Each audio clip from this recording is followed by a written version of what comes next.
Yep, that's me. Actually, the guy you see right here gives you a pretty good idea of who I've been my entire life. That quiet kid who spends a lot of his time alone and doesn't really seem to talk that much. I wanted to make this video not only for my fellow introverts who know what it is to have to deal with social anxiety, but also for people who may ask themselves why we distract ourselves from the group sometimes and why we usually don't talk that much. Many people often think that when I'm alone that there is something wrong or that I'm depressed, or they take it personally that it's about them, while my alone time is simply my time to recharge, usually from being in an overstimulating environment for a long period of time. And this is not just an excuse to not have anyone around me.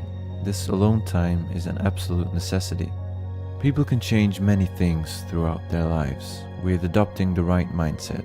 But as an introvert, you cannot change the fact that being around people for too long can suck all the energy out of you. You just can't.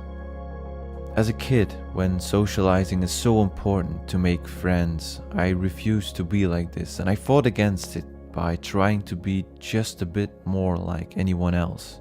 But the older I got, the more I started to realize that doing so didn't make any sense to me.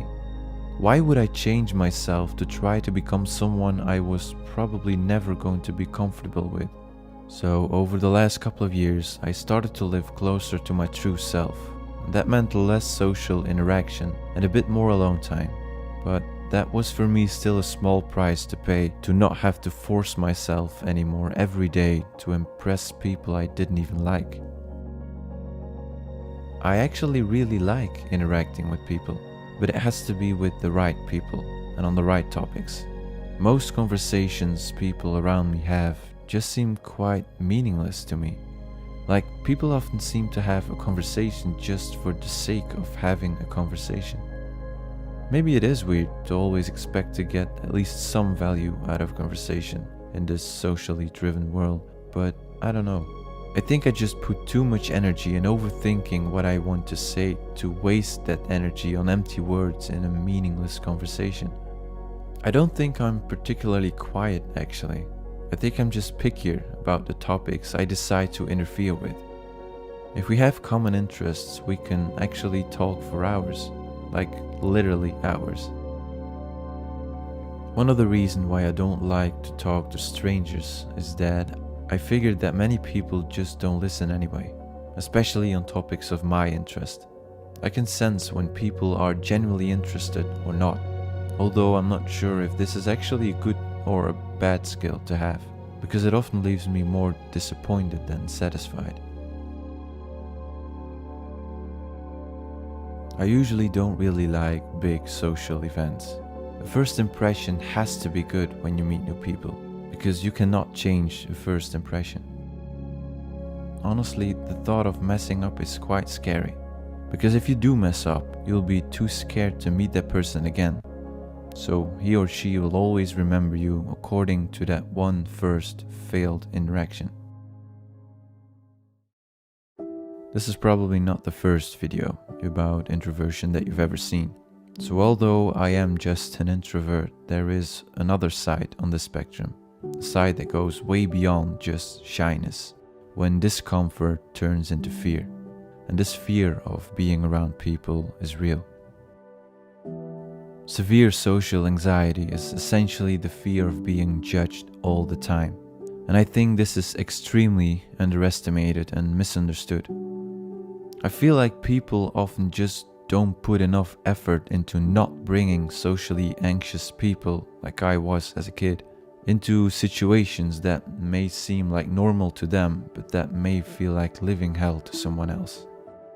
No one likes to be humiliated, but to some people that is all they feel when they step one foot outside of their house. And that is not an exaggeration. Social anxiety doesn't only affect your social life. In this socially driven world, it can affect your whole life. Of course, social anxiety as well as introversion isn't black and white. They affect everyone differently.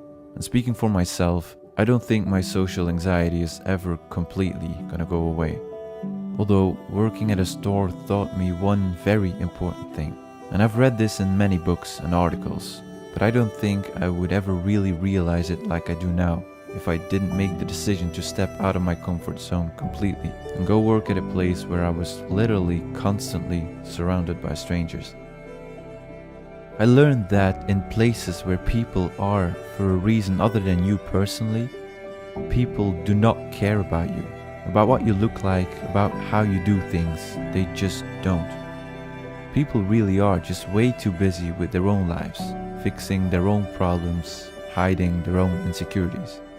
I used to be the guy who worried so much about situations that happened during the day, while the people involved very often didn't even remember these things. At the store, I've had interactions with probably thousands of strangers so far.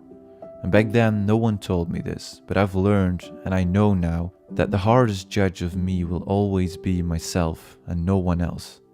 And this is coming from a kid who was worried and scared of everyone he didn't know. And still, as of today, this scared kid still lives somewhere within me, and that's probably never gonna change. But at the end of the day, we're all so much more similar than we often think. We're all just human beings trying to make the best of the times we're giving on this earth, along with all our flaws and all the problems we all face along the way. In this regard, we're all still exactly the same.